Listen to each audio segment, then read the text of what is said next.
Sir ವಕಫದು ಇಂಥ ಭಯಾನಕಿತ್ತು ಈ ದೇಶನಾಗ.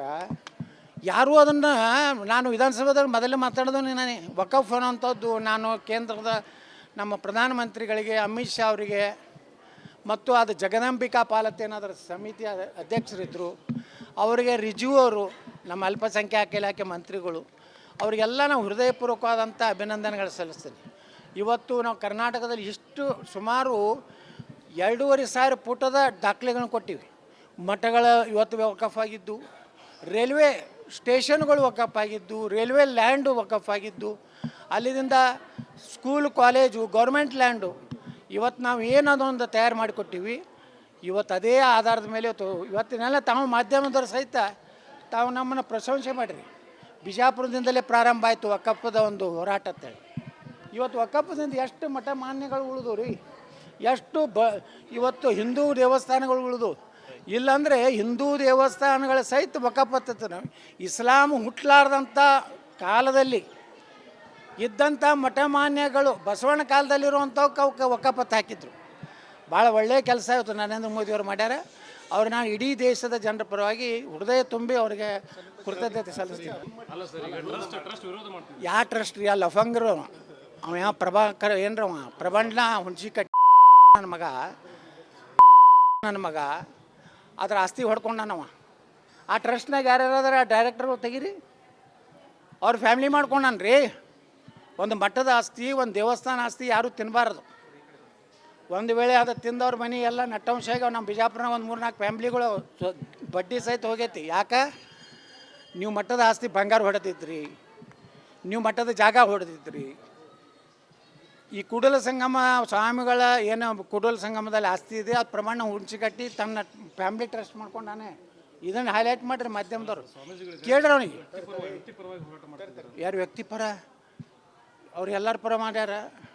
ಲಕ್ಷ್ಮೀ ಹೆಬ್ಬಾಳ್ಕರ್ ಪರವಾಗಿ ಮಾಡಿಲ್ಲ, ವಿನಯ್ ಕುಲಕರ್ಣಿ ಪರವಾಗಿ ಮಾಡಲ್ಲ. ಅಲ್ಲಿಂದ ಯಾರು ಅವರು ಎಲ್ಲೋ ಬಂದಲ್ಲ ನಾವು ಅವನಿಗೆ ಹೆಂಡ್ತಿಗೆ ಟಿಕೆಟ್ ಕರ್ಕೊಂಡು ಹೋಗ್ಯಾರಿಲ್ಲ ಕಾಲು ಹಿಡಿದು. ಹಾಂ ಹಾಂ ಹೆಸರು ಅದಕ್ಕೆ ನೋಡ್ರಿ, ಚಲೋ ಮಂದಿದ ಹೆಸರು ತೊಗೋಬೇಕತ್ತ ಮಠದಾಗ ನಿಂತೀವಿ.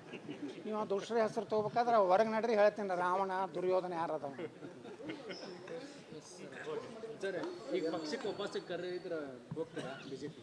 ಈ ಕುಟುಂಬದಿಂದ ಮುಕ್ತ ಆದ ಮ್ಯಾಗ ಹೋಗ್ತೇನೆ.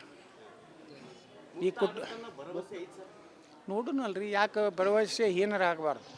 ರಾಜಕಾರಣದಾಗ ದೇವರಾಜ ಅರಸರ ಫ್ಯಾಮ್ಲಿ ಎಲ್ಲೈತ್ರಿ, SM ಕೃಷ್ಣವ್ರ ಫ್ಯಾಮ್ಲಿ ಎಲ್ಲೈತಿ, JH ಪಟೇಲ್ ಫ್ಯಾಮ್ಲಿ ಎಲ್ಲೈತಿ, ನನಗೆ ಹೇಳ್ರಿ. ವೀರೇಂದ್ರ ಪಾಳ್ರ ಫ್ಯಾಮ್ಲಿ ಎಲ್ಲೈತಿ, ನಿಜಲಿಂಗಪ್ಪನವ್ರ ಫ್ಯಾಮ್ಲಿ ಎಲ್ಲೈತಿ. ಹೋಗೋದೇ ಒಂದು ದಿವಸ. ಇದು ಯಾವುದೂ ಶಾಶ್ವತ ಅಲ್ಲ. ಯಾವುದೇ ಒಂದು ಪಕ್ಷ ಒಂದು ಕುಟುಂಬ ಕೊಡಬಾರ್ದು.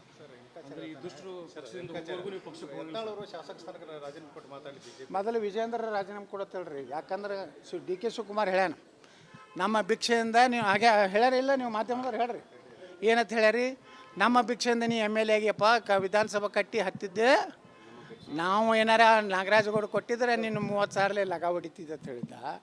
ಮೊದಲು ವಿಜೇಂದ್ರ ರಾಜೀನಾಮೆ ಕೊಡಲಿ, ನಾನೂ ರಾಜೀನಾಮೆ ಕೊಡ್ತೀನಿ, ಇಬ್ಬರು ಇಲೆಕ್ಷನ್ ಮಾಡೋಣ. ದಂಬಿದೆಯಾ ವಿಜೇಂದ್ರ? ಇಂಥ ಹಂದಿಗಳಿಂದ ಯಾಕೆ ಮಾತಾಡಿಸ್ತೀವಿ ವಿಜೇಂದ್ರ? ಹಾಂ, ತಾವೊಬ್ಬ ಸ್ವಾಮಿಯಾಗಿ SC ಸರ್ಟಿಫಿಕೇಟ್ ಕೂಡ ನಾನು ನಾಚಿಕೆ ಆಗೋದಿಲ್ಲ ವಿಜೇಂದ್ರ. ನಿನ್ನ ಶಿಕ್ಷಣಿಗೆ ನಿನಗೆ ದಮ್ಮಿದ್ರೆ ನೀನು ನನಗೆ ನೇರವಾಗಿ ಮಾತಾಡ. ನನಗೆ ರಾಜೀನಾಮೆ ಕೇಳ್ತಿಲ್ಲ, ನೀ ರಾಜೀನಾಮೆ ಕೊಡು. ಶಿಕಾರಿಪುರಕ್ಕೆ ನೀ ಕೊಡು, ವಿಜಾಪುರಕ್ಕೆ ನಾ ಕೊಡು. ಬರೀ ಭಗವ ಜಂಡ ಮ್ಯಾಗ ನಾ ಆರಿಸ್ಬಿಡ್ತೇನೆ. ಮುಸಲ್ರ ಹೋಟೆ ಬೇಡ ಅಂತ ಹೇಳಿನಿ, ನಾ ಸಾಬ್ರ ಓಟ ನನಗೆ ಬೇಕು. ಹಾಂ ಹಾಂ ರೆಡಿ, ಐ ಆಮ್ ರೆಡಿ. ದಮ್ ಇತ್ತಂದ್ರೆ ಹೇಳ್ತೇಳ್ರಿ ಅವನಿಗೆ. ಯಾಕಂದ್ರೆ DK ಶಿವಕುಮಾರ್ ಹೇಳಿದಕ್ಕೆ ಪ್ರತಿಕ್ರಿಯೆ ಕೊಡಬೇಕಾಗಿತ್ತಲ್ಲ. ಇಲ್ಲ ನಾನು BJPಯಿಂದ ಗೆದ್ದಿದ್ದೀನಿ, ದಾಖತ್ತಿದ್ರೆ ನಮಗೆ ಗೆದ್ದು ತೋರಿಸ್ತೀನಿ ಅಂತ ಹೇಳ್ಬೇಕಾಗಿತ್ತು, ಹೇಳಿಲ್ಲ. ನಾ ಹೇಳಕತ್ತೀನಿ, ಬಾ ನೀನು ರಾಜೀನಾಮೆ ಕೊಡು, ನಾನು ಕೊಡ್ತೀನಿ. ನೀ ಹಂದಿಗಳ ಕಡೆಯಿಂದ ಮಾತಾಡ್ಸೋಬೇಡ. ಹಂದಿಗಳು ಅಲ್ಲಿ ಹೊರಗಡೆ ಆಡ್ತಾವೆ, ಅವು ಮನೆಯಲ್ಲಿ ಕರ್ಕೋಬಾರ್ದು. ಸರ್ ವಕಫದು ಇಂಥ ಭಯಾನಕಿತ್ತು ಈ ದೇಶನಾಗ. ಯಾರೂ ಅದನ್ನು ನಾನು ವಿಧಾನಸಭೆದಾಗ ಮೊದಲೇ ಮಾತಾಡೋದು ನಾನು ವಕಫ್ ಅನ್ನೋಂಥದ್ದು ನಾನು ಕೇಂದ್ರದ ನಮ್ಮ ಪ್ರಧಾನಮಂತ್ರಿಗಳಿಗೆ ಅಮಿತ್ ಶಾ ಅವರಿಗೆ ಮತ್ತು ಅದು ಜಗದಂಬಿಕಾ ಪಾಲತೆ ಅನ್ನೋದ್ರ ಸಮಿತಿ ಅಧ್ಯಕ್ಷರಿದ್ದರು, ಅವರಿಗೆ ರಿಜಿವು ಅವರು ನಮ್ಮ ಅಲ್ಪಸಂಖ್ಯಾತ ಇಲಾಖೆ ಮಂತ್ರಿಗಳು, ಅವರಿಗೆಲ್ಲ ನಾವು ಹೃದಯಪೂರ್ವಕವಾದಂಥ ಅಭಿನಂದನೆಗಳು ಸಲ್ಲಿಸ್ತೀನಿ. ಇವತ್ತು ನಾವು ಕರ್ನಾಟಕದಲ್ಲಿ ಇಷ್ಟು ಸುಮಾರು 2,500 ಫುಟದ ದಾಖಲೆಗಳನ್ನು ಕೊಟ್ಟಿವಿ. ಮಠಗಳ ಇವತ್ತು ವಕಫ್ ಆಗಿದ್ದು, ರೈಲ್ವೆ ಸ್ಟೇಷನ್ಗಳು ವಕಫ್ ಆಗಿದ್ದು, ರೈಲ್ವೆ ಲ್ಯಾಂಡು ವಕಫ್ ಆಗಿದ್ದು, ಅಲ್ಲಿಂದ ಸ್ಕೂಲ್ ಕಾಲೇಜು ಗೌರ್ಮೆಂಟ್ ಲ್ಯಾಂಡು. ಇವತ್ತು ನಾವು ಏನದೊಂದು ತಯಾರು ಮಾಡಿಕೊಟ್ಟಿವಿ, ಇವತ್ತು ಅದೇ ಆಧಾರದ ಮೇಲೆ ಇವತ್ತಿನೆಲ್ಲ ತಾವು ಮಾಧ್ಯಮದವ್ರು ಸಹಿತ ತಾವು ನಮ್ಮನ್ನು ಪ್ರಶಂಸೆ ಮಾಡಿರಿ. ಬಿಜಾಪುರದಿಂದಲೇ ಪ್ರಾರಂಭ ಆಯಿತು ವಕಫದ ಒಂದು ಹೋರಾಟ ಅಂತೇಳಿ. ಇವತ್ತು ವಕಫದಿಂದ ಎಷ್ಟು ಮಠ ಮಾನ್ಯಗಳು ಉಳಿದು ರೀ, ಎಷ್ಟು ಇವತ್ತು ಹಿಂದೂ ದೇವಸ್ಥಾನಗಳು ಉಳಿದು. ಇಲ್ಲಾಂದರೆ ಹಿಂದೂ ದೇವಸ್ಥಾನಗಳ ಸಹಿತ ವಕಫ್ ಹತ್ತದ. ಇಸ್ಲಾಂ ಹುಟ್ಟಲಾರ್ದಂಥ ಕಾಲದಲ್ಲಿ ಇದ್ದಂಥ ಮಠ ಮಾನ್ಯಗಳು ಬಸವಣ್ಣ ಕಾಲದಲ್ಲಿರುವಂಥವು ವಕಫತ್ ಹಾಕಿದ್ರು. ಭಾಳ ಒಳ್ಳೆಯ ಕೆಲಸ ಇವತ್ತು ನರೇಂದ್ರ ಮೋದಿಯವರು ಮಾಡ್ಯಾರ. ಅವ್ರು ನಾನು ಇಡೀ ದೇಶದ ಜನರ ಪರವಾಗಿ ಹೃದಯ ತುಂಬಿ ಅವರಿಗೆ ಕೃತಜ್ಞತೆ ಸಲ್ಲಿಸ್ತೀನಿ. ಯಾವ ಟ್ರಸ್ಟ್ ರೀ? ಅಲ್ಲಿ ಲಫಂಗರು ಅವ ಯಾವ ಪ್ರಭಾಕರ್ ಏನರವ ಪ್ರಬಂಧ ಹುಣಸಿ ಕಟ್ಟಿ ನನ್ನ ಮಗ ಅದ್ರ ಆಸ್ತಿ ಹೊಡ್ಕೊಂಡನವ. ಆ ಟ್ರಸ್ಟ್ನಾಗ ಯಾರ್ಯಾರ ಡೈರೆಕ್ಟರ್ಗಳು ತೆಗೀರಿ, ಅವ್ರ ಫ್ಯಾಮ್ಲಿ ಮಾಡ್ಕೊಂಡಾನ ರೀ. ಒಂದು ಮಠದ ಆಸ್ತಿ, ಒಂದು ದೇವಸ್ಥಾನ ಆಸ್ತಿ ಯಾರೂ ತಿನ್ನಬಾರ್ದು.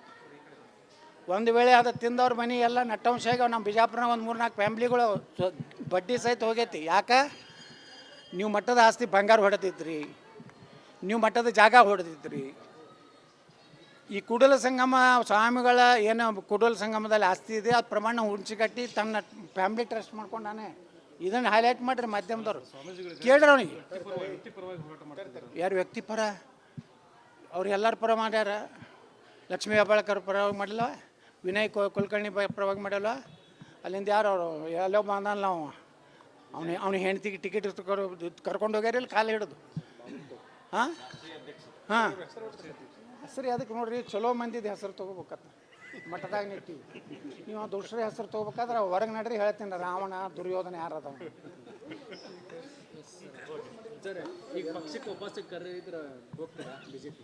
ಈ ಕುಟುಂಬದಿಂದ ಮುಕ್ತ ಆದ ಮ್ಯಾಗ ಹೋಗ್ತೇನೆ. ಈ ನೋಡುನಲ್ರಿ, ಯಾಕೆ ಭರವಸೆ ಹೀನರಾಗಬಾರ್ದು. ರಾಜಕಾರಣದಾಗ ದೇವರಾಜ ಅರಸರ ಫ್ಯಾಮ್ಲಿ ಎಲ್ಲೈತ್ರಿ, SM ಕೃಷ್ಣವ್ರ ಫ್ಯಾಮ್ಲಿ ಎಲ್ಲೈತಿ, JH ಪಟೇಲ್ ಫ್ಯಾಮ್ಲಿ ಎಲ್ಲೈತಿ, ನನಗೆ ಹೇಳ್ರಿ. ವೀರೇಂದ್ರ ಪಾಳ್ರ ಫ್ಯಾಮ್ಲಿ ಎಲ್ಲೈತಿ, ನಿಜಲಿಂಗಪ್ಪನವ್ರ ಫ್ಯಾಮ್ಲಿ ಎಲ್ಲೈತಿ. ಹೋಗೋದೇ ಒಂದು ದಿವಸ. ಇದು ಯಾವುದೂ ಶಾಶ್ವತ ಅಲ್ಲ. ಯಾವುದೇ ಒಂದು ಪಕ್ಷ ಒಂದು ಕುಟುಂಬಕ್ಕೆ ಕೊಡಬಾರ್ದು.